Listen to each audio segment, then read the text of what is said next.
இன்னொன்று என்ன பண்ணணும் அப்படின்னா, இரவு நேரத்தில் படுக்கும் பொழுது நீர் கோர்த்த மாதிரி இருக்குது அப்படின்னா, நீர்க்கோர்வை மாத்திரைன்னு அந்த காலத்தில் அவங்க வீட்டிலேயே செய்வாங்க.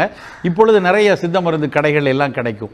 அந்த நீர்க்கோவை மாத்திரையை நல்லா பொடி பண்ணி 1-2 மாத்திரை எடுத்து நல்லா பொடி பண்ணிவிட்டு கொஞ்சம் தண்ணியில் குழைச்சி மூக்குத்தண்டில் நடு மூக்குத்தண்டில் இந்த கவுள் பகுதியில் நெற்றி பகுதியில் எல்லாம் இரவு போட்டோன்னா ஒரு 15 நிமிஷத்தில் தலைவலி குறைய ஆரம்பிச்சிடும். இரவு அதை வெளியே பூச்சா போட்டுட்டு படுத்து எழுந்தோன்னா காலையில் அந்த நீர் கோர்த்த அந்த சைனசைட்டிஸ் தலைவலி வராது.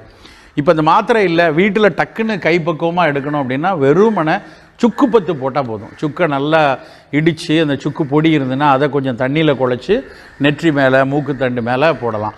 ரொம்ப இளம் குழந்தைங்க, ஒரு 4 வயசு சின்ன குழந்தைக்கு மூக்கு அடைச்சமாக இருக்குன்னா அப்போ போய் சுக்கு பத்து போட்டோன்னா சில நேரத்தில் அது சிவந்து தடிச்சிட வாய்ப்பு உண்டு. கொஞ்சம் பெரிய பிள்ளைங்க ஒரு 6-7 வயதுக்கு மேலே வயதாகிற வரைக்கும் இந்த சுக்கு பற்று போடலாம்.